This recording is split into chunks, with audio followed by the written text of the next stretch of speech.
wave, they'll turn and go, and then we follow. Yeah. I don't want the car to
That's what I think I did last time. So I think I said, hold up, I did the opposite. That's smarter. He steps in, like, I stop and then have him come in.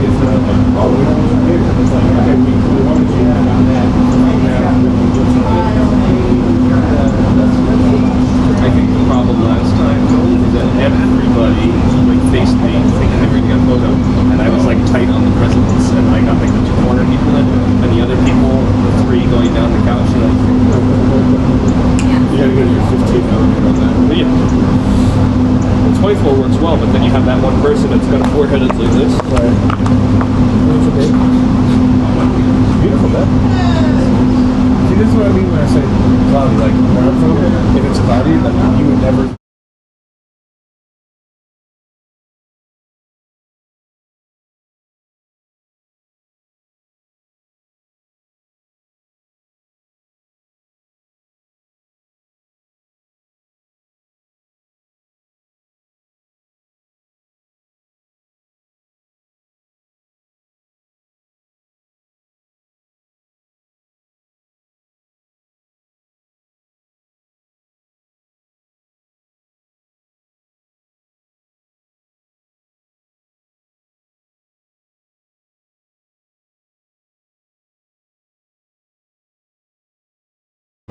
I wasn't thinking. You have to be careful. You could literally be like the Antichrist being something like super genius. Well, I was saying, super genius.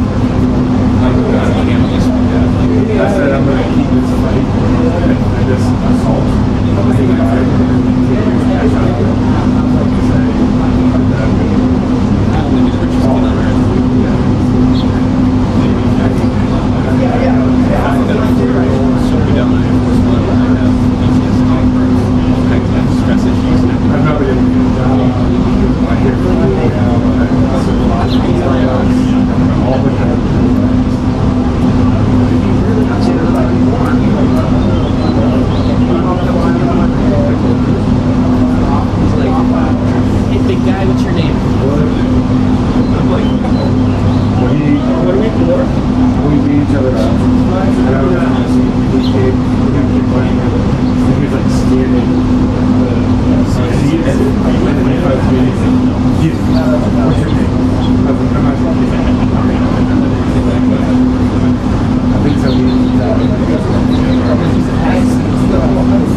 Ready, cut. Hold, dress center, dress.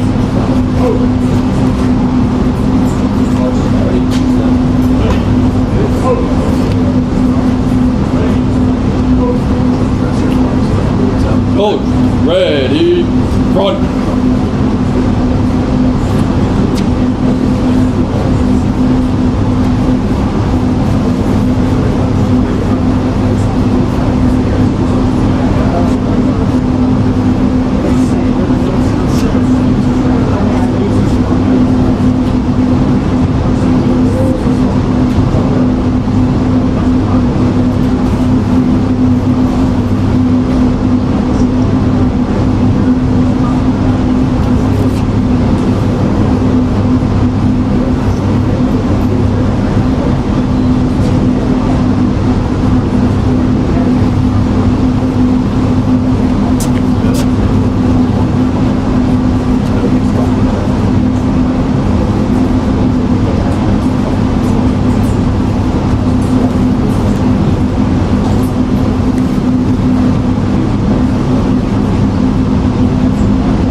Hold. Hold.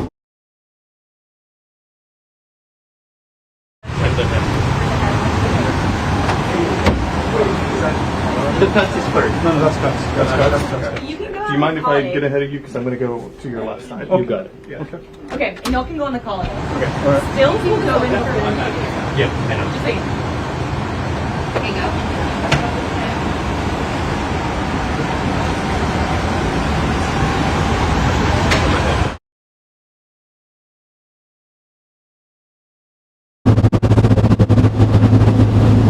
Ready close.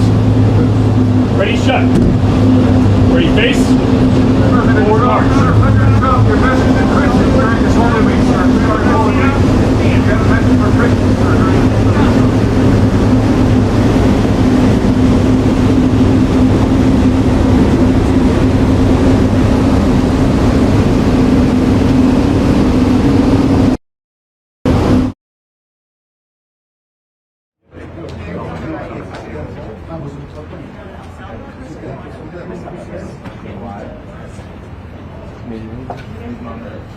Are you in the stills pool? No, I'm with video. Okay, so that's just stills. Okay. That's that line is You can come up here. Where is Mizzine? Probably one of the. Are you still? Huh? No, no, you can put picture up. Just 3-2 preset. Can I do live? You're live. I already punched you. You should be. Let me double check. Yep, she's on. Am I up? Okay,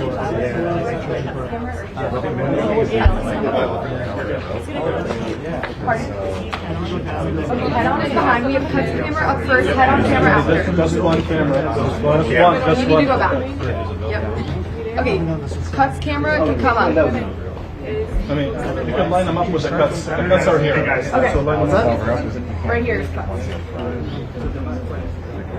TV that's not cuts can back up a little bit. Yeah.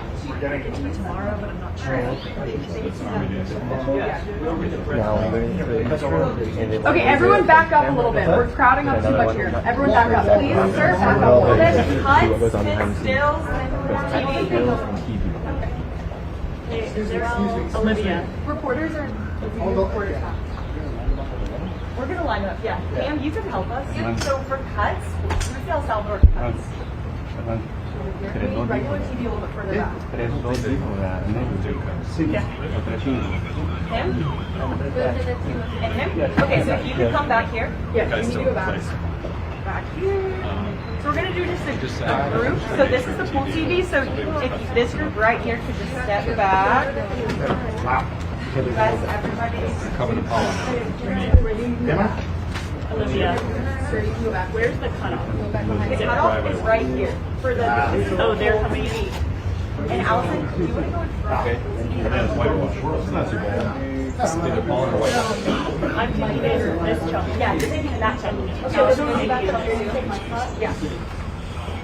Okay. So everybody take another step back right here. Okay, is this pool? So You guys are head on. Yeah. You guys are head on. Yes. Okay. This will be the second group. Your cuts. I did attack them.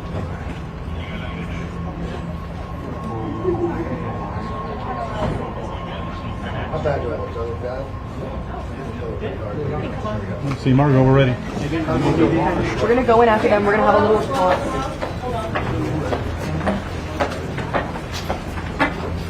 We're just gonna hold for a second. We're gonna wait for them to get in.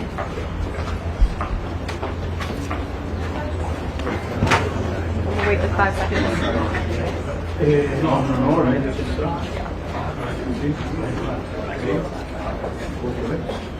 Nobody go Second behind group. dead.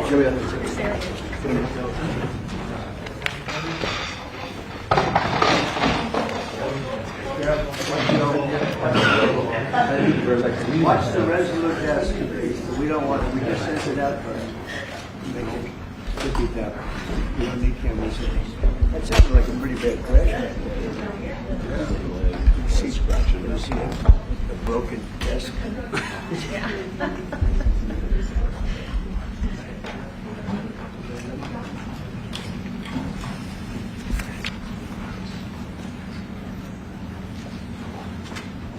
Well, thank you very much. It's an honor to have a friend of mine because we went through this together and got along very well for my entire period of time.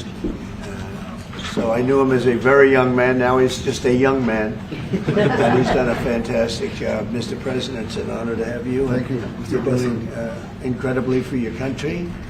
And we appreciate working with you because you want to stop crime, and so do we. And it's very, very effective. And I want to just say hello to the people of El Salvador and say they have one hell of a president.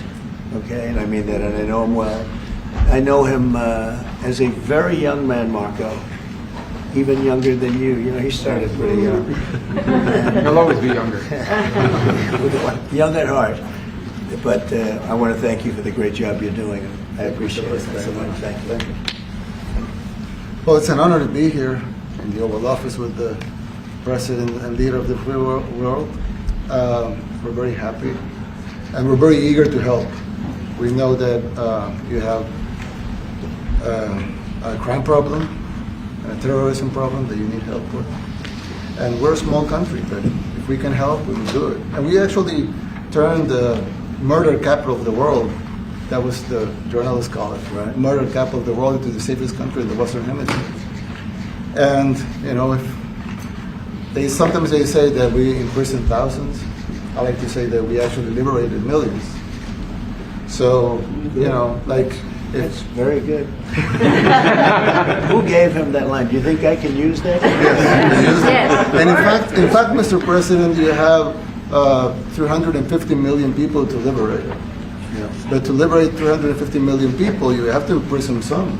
You know, that's the way it works, right? You cannot just, you know, free the criminals and think crime is going to go down magically. You have to imprison them so you can liberate 350 million Americans that are asking for the end of crime and the end of terrorism. And it can be done. I mean, you're doing it already. And I'm sure that people have seen the change in the streets. A long way to go because you're just initiating your second term. But it's clear that, you know, with the numbers at the border, you know, even in Democrat-run cities, they get a help from the work you're doing. So I'm really happy to be here, honored, and eager to help. Well, we had a terrible thing happen. We had an administration that allowed people to come in freely into our country from not only South America, but from all over the world, many from the Congo in Africa, Asia, all over the world, Europe, rough parts of Europe. And they came from prisons, and they came from mental institutions, and they came from gangs, and the gangs of Venezuela and other places. And hundreds of thousands and even millions of them came. 21 million people altogether, but many of the people that came, just a tremendous percentage of them were criminals, in some cases violent criminals. We had 11,088 known murderers. Half of them murdered more than one person. This was allowed by a man who, what he did to our country is just unbelievable. So we're straightening it out, we're getting him out. But what they did and what that party did to our country, open borders, anybody could come in. As soon as I heard that, I said, every prison's going to be emptied out into our country. That's what happened. And we're straightening it out. And we just had numbers. We had the highest recruiting numbers in the history of our country going into police departments. And a year ago, we had the lowest numbers. You couldn't hire a biggest police. change. Yeah. Nobody's From ever the seen. lowest to the highest. And the military now, Marines, the Army, Air Force, Coast Guard, every slot is, I mean, we have the best numbers we've ever had. We call it recruitment numbers. And we've never had anything like it. We had records on at every single level.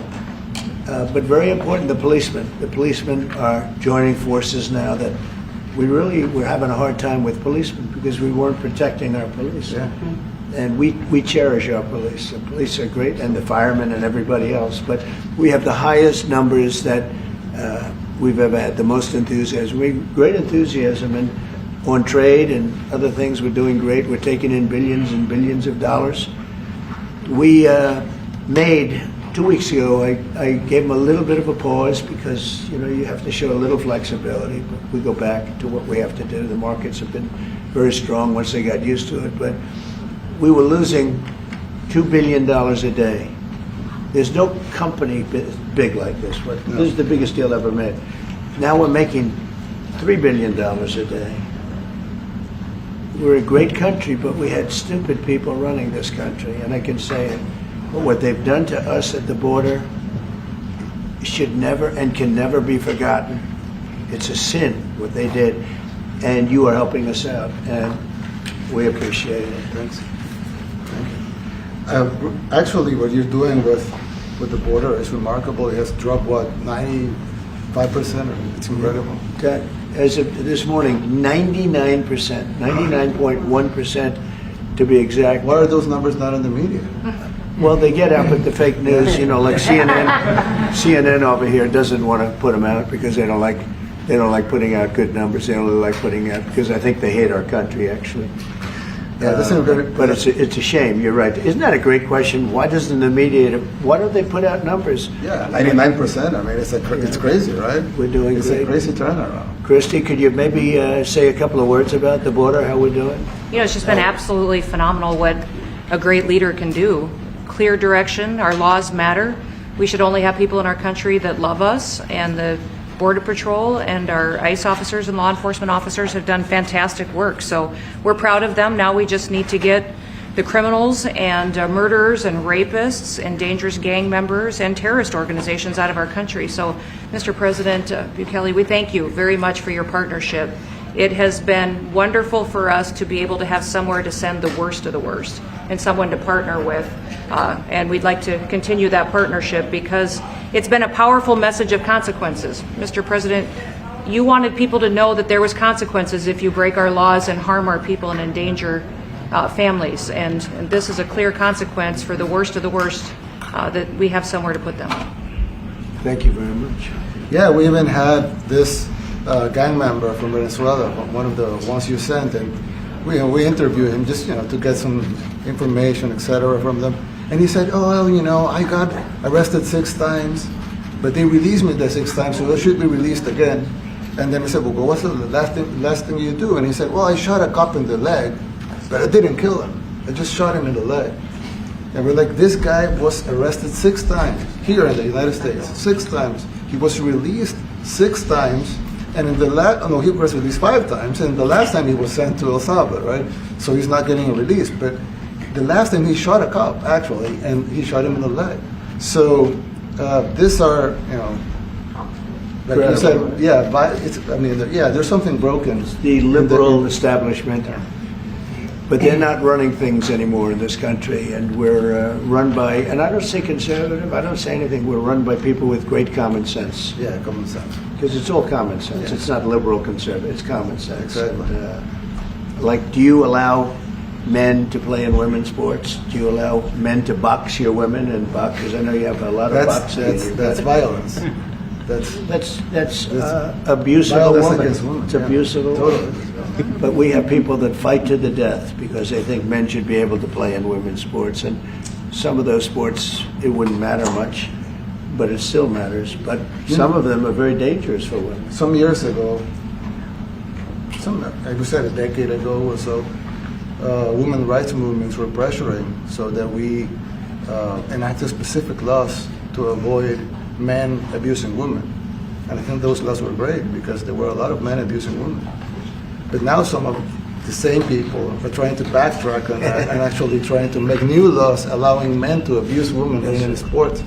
So actually that doesn't make sense. It doesn't make sense. It's crazy. You know, they have weightlifting records, right? Yeah. A woman gets up and sways. She's incredible. A guy gets up and beats her by 100 pounds. What are you going to do? A record that hadn't been broken in 18 years. You know, they put on an ounce, quarter of an ounce, eighth of an ounce for 18 years. Now they have a guy come up, ping. The whole thing is crazy. But they continue to fight. And I don't like talking about it because I want to save it for just before the next election. I said to my people, don't even talk about it because they'll change. And but I watched this morning, there was a congressman fighting to the death for men to play against women in sports. And you say to yourself, why? What are they doing, right? What are they doing? But your country's not too big in that. No, of course not. We're big in protecting women. Good. That's right. It's a very important form of protection, too. And as you can see, most of my cabinet are women, so... That's impressive. Yeah. That's why you're And running. they're not DEI hires or anything. They're just great at what they do. Right? That's right. This is very impressive. Yeah, This no. is a first. We've had women, but we've never had 3 of them right here. That's 4 and 3 And men. look at what we have. You guys feel a little bit mistreated? That's good. I like it.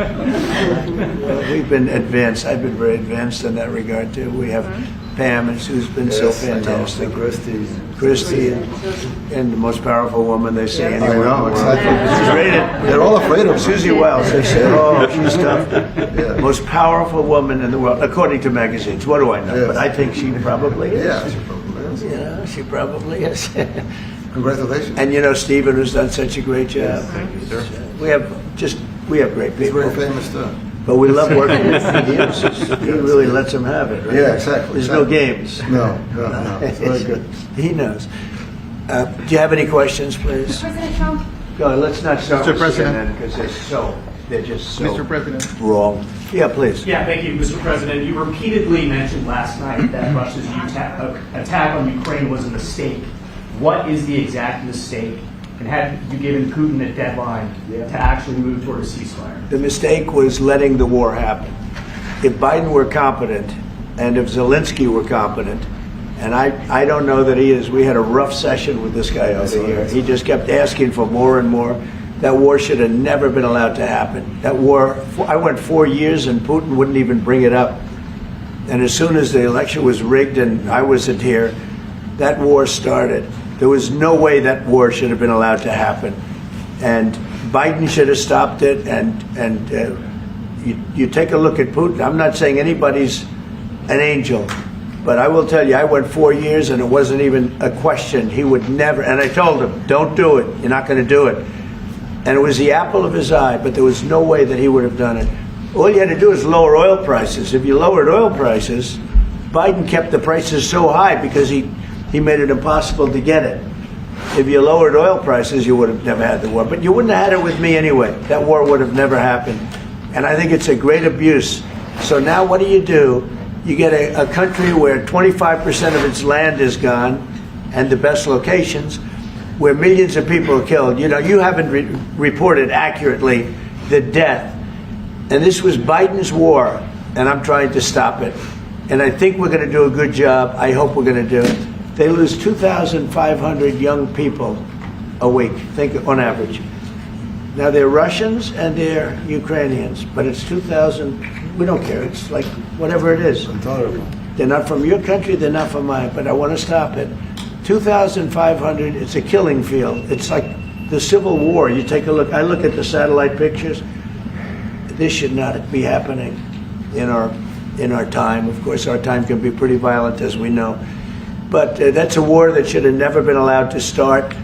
And Biden could have stopped it, and Zelensky could have stopped it, and Putin should have never started it. Everybody's to blame. Have you spoken to President Zelensky, sir, about his offer to purchase more Patriot missile batteries? Oh, I don't know. He's always looking to purchase missiles. You know, he's against. Listen, when you start a war, you got to know that you can win the war. Right? You don't start a war against somebody that's 20 times your size, and then hope that people give you some missiles. If we didn't give them what we gave, remember, I gave them javelins. That's how they won their first big battle with the tanks that got stuck in the mud, and they took them out with javelins. They have an expression that Obama at the time, Obama gave them sheets and Trump gave them javelins. But just something that should have never happened. It's a really shame. The towns are destroyed. Towns and cities are, largely destroyed. They have the spires, the beautiful spires that go up. They say they were the most beautiful in the world in Ukraine for whatever reason, but the most beautiful in the world, they're mostly laying on their side, shattered and broken. And most importantly, you have millions of people dead. Millions of people dead because of Three people. I would say three people. Let's say Putin, number one. But let's say Biden, who had no idea what the hell he was doing, number two, and Zelensky.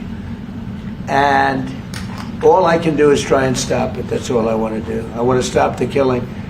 And I think we're doing well in that regard. I think you'll have some very good proposals very soon. Last question, sir. Have you attributed a motive through the FBI investigation behind the attack on Governor Josh Shapiro over the weekend? No, I haven't, but the attacker was not a fan of Trump, I understand, just from what I read and from what I've been told. The attacker basically wasn't a fan of anybody. It's probably just a whack job. And certainly a thing like that cannot be allowed to happen. Your good relation with President Bukele, the best guarantee that this time you won't terminate the temporary protected status? I have a great relationship with this man. I have the best relationship with him. We've known each other. I've known him since he was a very young man, as I said, very, very young. And I was impressed. I said, look at this guy is, in fact, you sort of look like a teenager.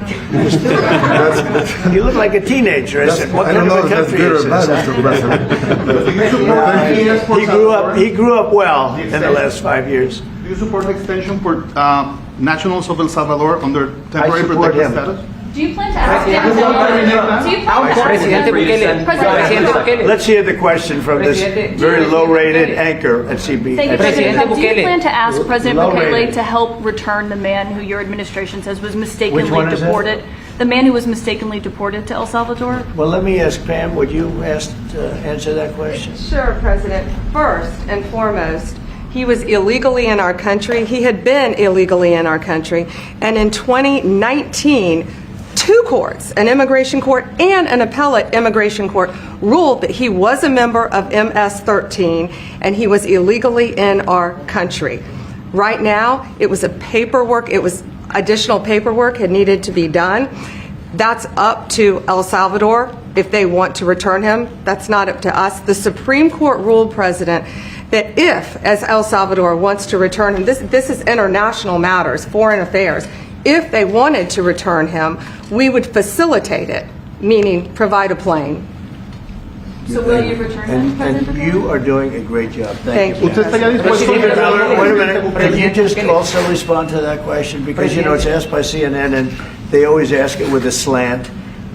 Because they're totally slanted because they don't know what's happening. That's why nobody's watching them. But would you answer that question also, please? Yes, gladly. So, as Pam mentioned, there's an illegal alien from El Salvador. So, with respect to you, he's a citizen of El Salvador. So, it's very arrogant even for American media to suggest that we would even tell El Salvador how to handle their own citizens as a starting point. As two immigration courts found that he was a member of MS-13. When President Trump declared MS-13 to be a foreign terrorist organization, that meant that he was no longer eligible under federal law, which I'm sure you know, you're very familiar with the INA, that he was no longer eligible for any form of immigration relief in the United States. So he had a deportation order that was valid, which meant that under our law, he's not even allowed to be present in the United States and had to be returned because of the foreign terrorist designation. This issue was then, by a district court judge, completely inverted, and a district court judge tried to tell the administration that they had to kidnap a citizen of El Salvador and fly him back here. That issue was raised to the Supreme Court, and the Supreme Court said the district court order was unlawful and its main components were reversed 9-0 unanimously, stating clearly that neither Secretary of State nor the President could be compelled by anybody to forcibly retrieve a citizen of El Salvador from El Salvador, who again is a member of MS-13, which, as I'm sure you understand, rapes little girls, murders women, murders children, is engaged in the most barbaric activities in the world, and I can promise you if he was your neighbor, you would move right away. So you don't plan But to the ask for Supreme any Court is help to get him asking back? to... And that- what was the ruling that your in the Supreme Court, Steve? Was it 9-0? Yes, it was a 9-0 In our favor. in our favor against the district court ruling, saying that no district court has the power to compel the foreign policy function of the United States. As Pam said, the ruling solely stated that if this individual at El Salvador's sole discretion was sent back to our country, that we could deport him a second time. Well, no version of this legally ends up with him ever living here because he is a citizen of El Salvador. That is the president of El Salvador. Your questions about it, per the court, can only be directed to him. I asked ¿Usted lo liberaría, Presidente Bukele? Can President Bukele weigh in on this? Do you plan to return him? Well, I'm supposed you're not suggesting that I'll smuggle a terrorist into the United States, right? It's I mean, always how can I smuggle? How can I return him to the United States? Like I smuggle him into the United States, or what do I do? Of course, I'm not going to do it.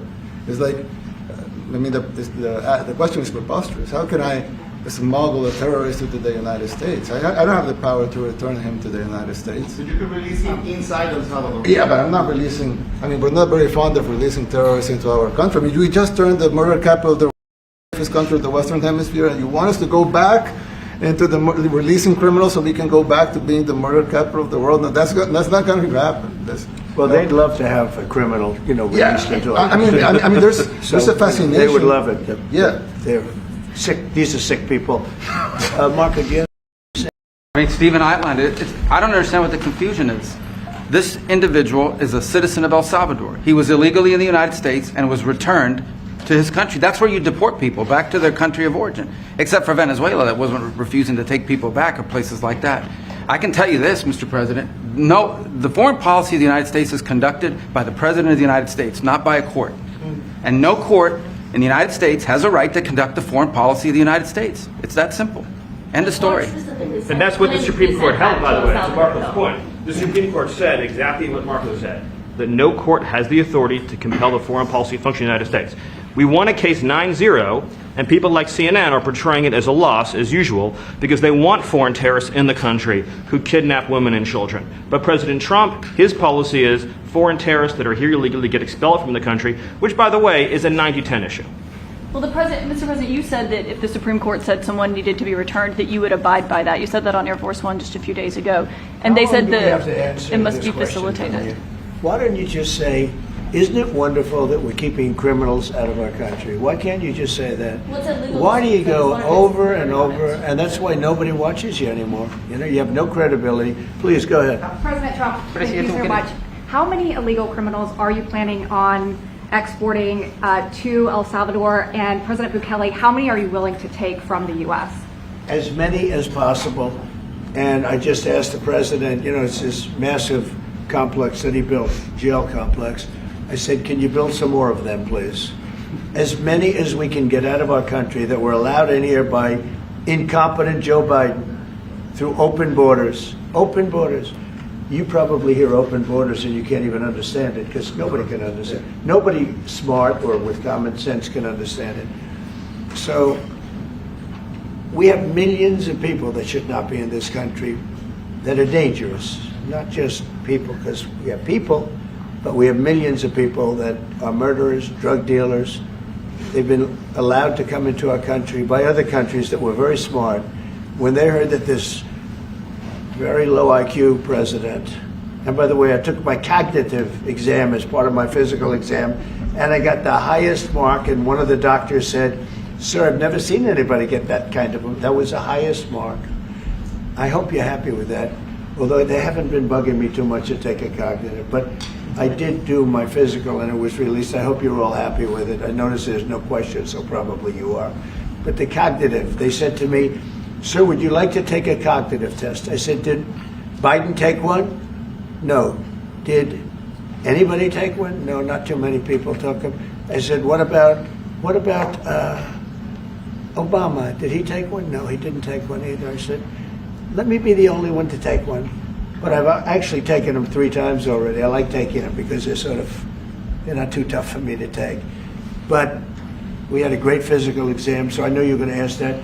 And the doctors who are total professionals, Walter Reed Medical Center, they're great people. And I visited a soldier that was badly wounded, incredible soldier, lost his leg, and spent a lot of time with him. I mean, great with his mother. And it was really a very great thing. They do a phenomenal job. I just want to say, Walter Reed, I was there for, 5-6 hours. You were there with me. But I took a full physical, and it came out perfecto, so that's good. That means you've got me for a little longer. Would the U.S. be willing to pay for those facilities to be opened if new ones were going to be built? I'd do something. We'd help them out, yeah. We help them. They're great facilities. very strong facilities, and they don't play games.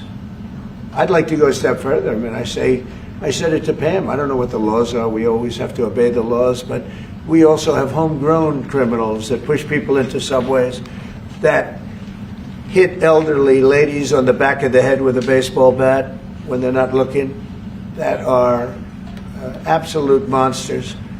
I'd like to include them in the group of people to get them out of the country, but you'll have to be looking at the laws on that, Steve, okay? And do you think more presidents should follow suit like you guys as far as taking a hard stance on crime here in the United States? Well, I do. I think everybody has to. I mean, the president said it better than anybody. He said, you know, you have liberty and you have to have liberty, but to have liberty, not everybody is going to be good. And, you know, some are bad because they're sick. They're mentally deranged. They're bad. Why do you Then you have to take them. If you're going to have a country, you're going to have to take those people out. And we've been doing that. But this was like an unforced error, they would call it, where we had people that may hate our country, or maybe they're just stupid people. I think they're probably stupid people more so. A lot of people said they did it for the vote. But I did better with Hispanic people than they did, because they always use Hispanic. I did better. You people love me. I saw my poll numbers in your country. I'm through the roof, right? 91%. Some people think they do it for the vote. But they don't have to do it for the vote. They cheat, you know, they're professional cheaters. That's about the only thing they do well. So we just have had a great relationship, and it's become bigger because of a strange thing that happened. You know, I came back. We had no war in Ukraine. We had no war we had no October 7th Middle East problem. We had nothing. We had no inflation. We didn't have the Afghanistan most embarrassing moment in the history of our country. The Afghanistan, not withdrawing, because I would have been out. You know, I had it all set to bring people out with dignity and pride. That was the worst, most embarrassing moment in the history of our country, Afghanistan. We didn't have any of that. You wouldn't have had the war with Russia, Ukraine. You wouldn't have had the Middle East problem because Iran was broke. They had no money because we had secondary sanctions on and lots of other sanctions. And now every single thing, got a problem with Iran, but I'll solve that problem. That's almost an easy one. We got to solve a war that should have never started, Ukraine and Russia, and we'll get that solved. And we have to solve problems, and we already solved inflation. You know, if you look at the numbers are incredible, actually. Stock market's up, and we're not letting other countries take advantage of this country like they have for the last 40 years. So thank you very much. You have a question, please? Yes, Mr. President, thank you so much. You scored another major investment win this morning when Nvidia pledged to build its AI supercomputer, the first time ever, right here in the United States. Thank you. That's a question I like. That's true. What is your reaction to this announcement, sir, and how will this positively benefit Americans across the entire country? Well, it's one of the biggest announcements you'll ever hear, because Nvidia, as you know, controls that almost the entire sector, which is one of the most important sectors in the world, between chips and semiconductors and everything else. And they're the biggest. And the other biggest we already have coming in is spending $300 billion, as you know. They announced 2 weeks ago. But NVIDIA is so highly respected. And this was an announcement that a lot of people, I knew it was going to happen, but not to the extent that it happened. It's big. And the reason they did it is because of the election on November 5th and because of a thing called tariffs. As I say, the most beautiful word in the dictionary. After love, God, relationship. The press actually hit me and said, tariff is the most beautiful word in the dictionary. What about family, love, God? I got hit even on that. You understand? I said, okay. So now I say it's my fifth most favorite word because they get you on anything. But that NVIDIA, it's one of the great companies of the world, modern, super modern companies, controls segments that nobody, you know, sort of controls the world in a sense, and they're coming in here in the biggest way with hundreds of billions of dollars. Not like millions of dollars, hundreds of billions of dollars, and I'm honored by it. And I want to thank Jensen and all of the people that we deal with. They're great people. They're brilliant people. And without tariffs, they wouldn't be doing it. Okay? Thank you very much. Are Yeah, you please. considering additional sanctions against Russia after their latest attack? And do you have an update on the rate and when you might announce Well, I semiconductor already tariffs? have sanctions on Russia. I put them there. If you remember, Nord Stream 2, that's the big pipeline that goes through Europe.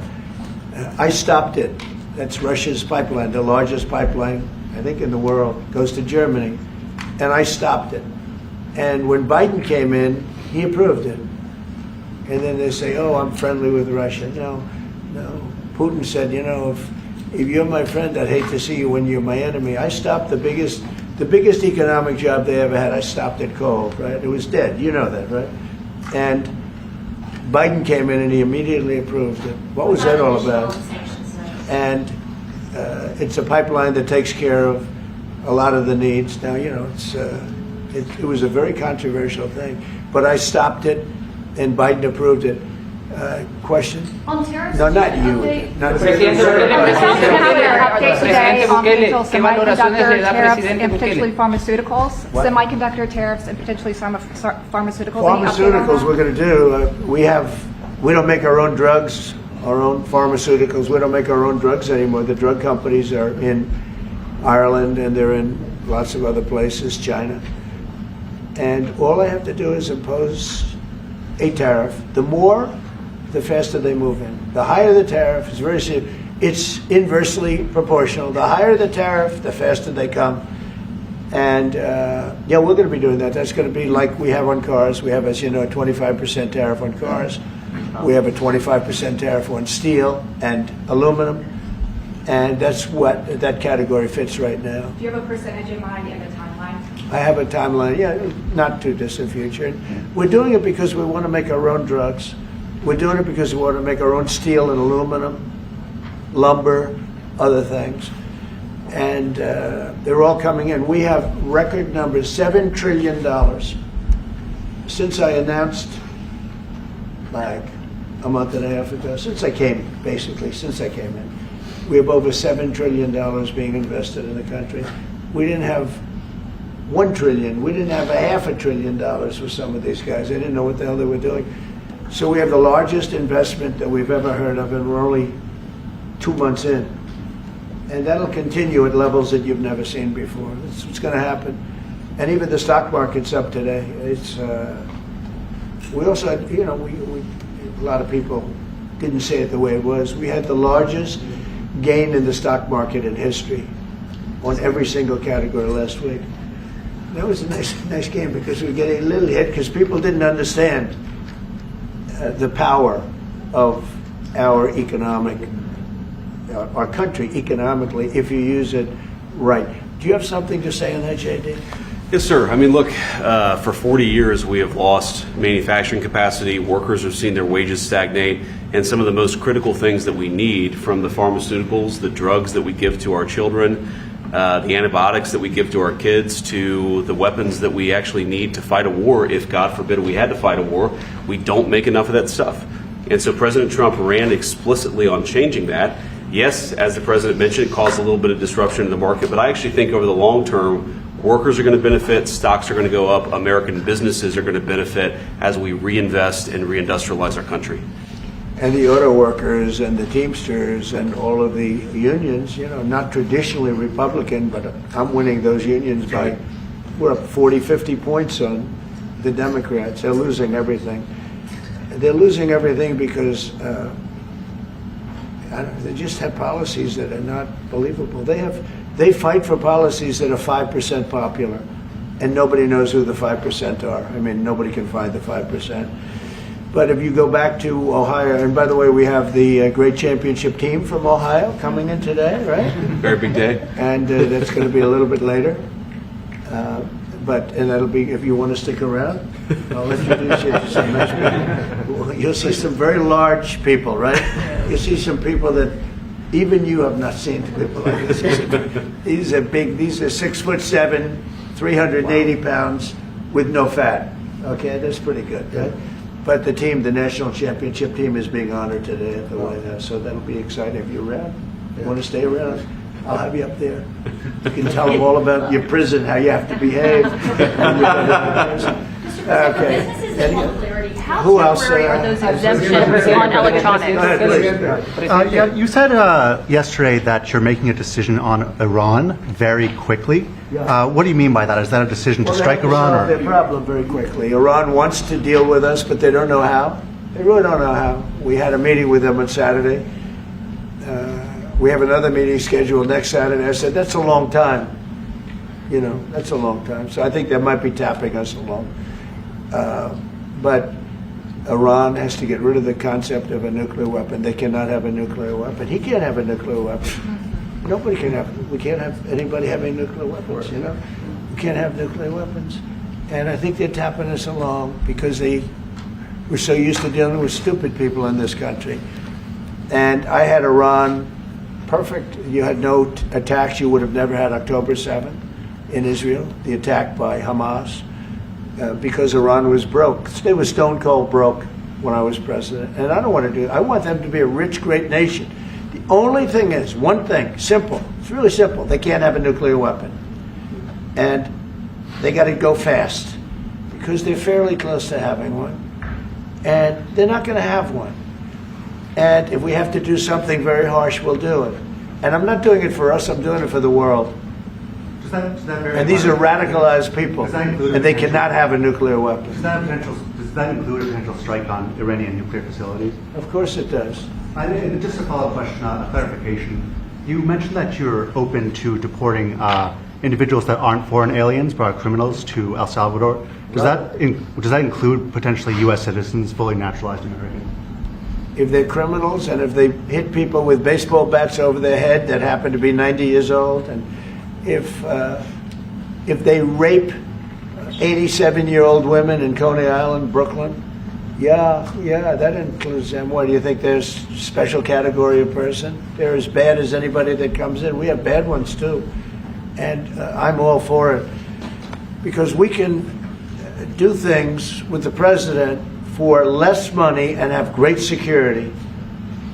And we have a huge prison population. We have a huge number of prisons, and then we have the private prisons, and some are operated well, I guess, and some aren't. But he does a great job with that. We have others that we're negotiating with too. But no, if it's a homegrown criminal, I have no problem. Now, we're studying the laws right now. Pam is studying. If we can do that, that's good. And I'm talking about violent people. I'm talking about really bad people. Really bad people. Every bit as bad as the ones coming in.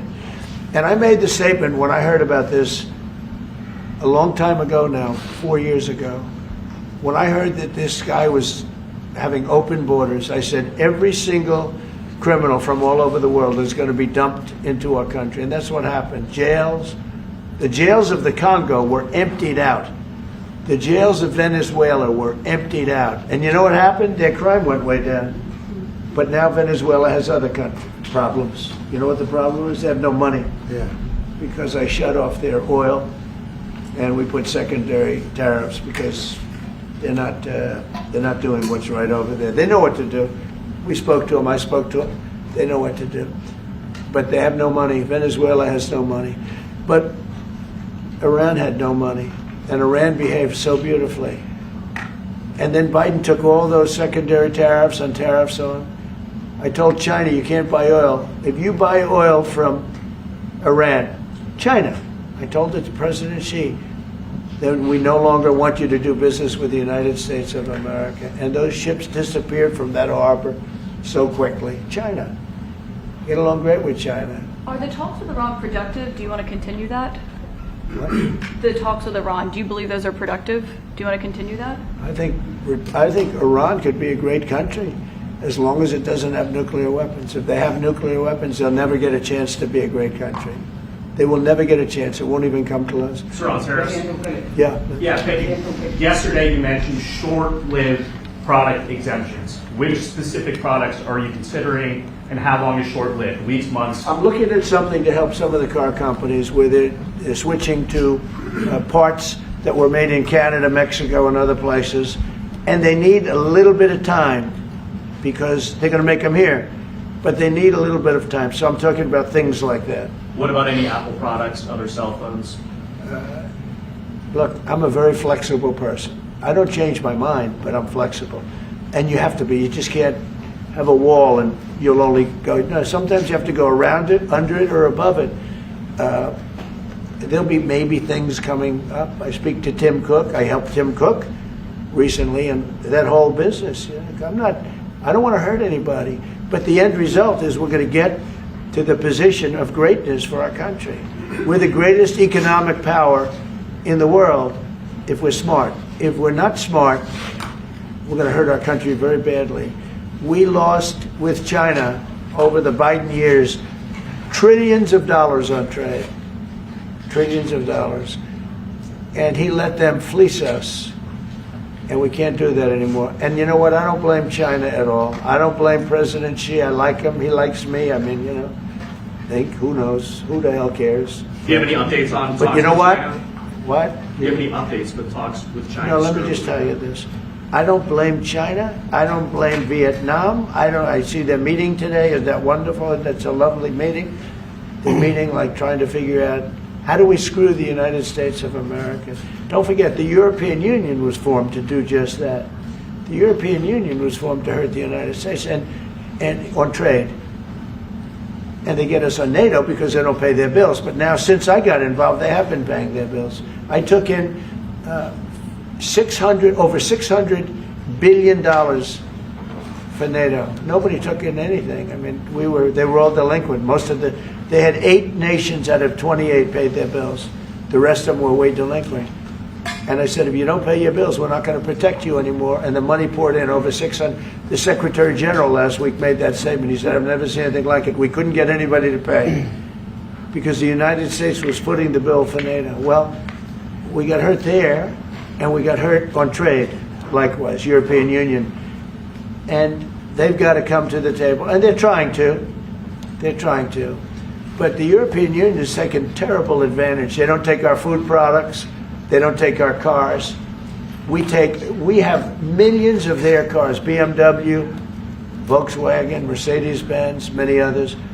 They come in by the millions. They don't take. There are no Chevrolets in Munich, I can tell you that.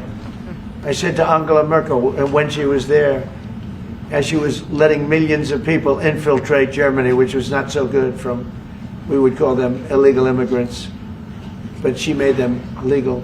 But I said to her, and I get along with her very well, I said, how many Chevrolets do we have in Munich or Frankfurt? Why, none, Donald, none. I said, you're right. And yet we take in millions and millions of cars. No, those days are over. Okay, thank you very much, everybody. Thank you, Press. Thank you, Press. Thank you, guys. Mr. President, do you have any comment on the FTC's case against Meta and Mark Zuckerberg? Thank you, Press.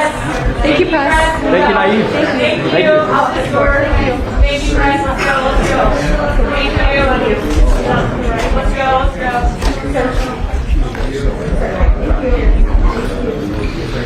Oh, thanks, guys.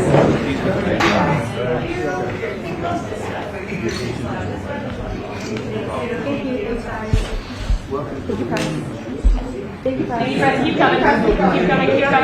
Keep going. Thank you. Thank you. Thanks, guys.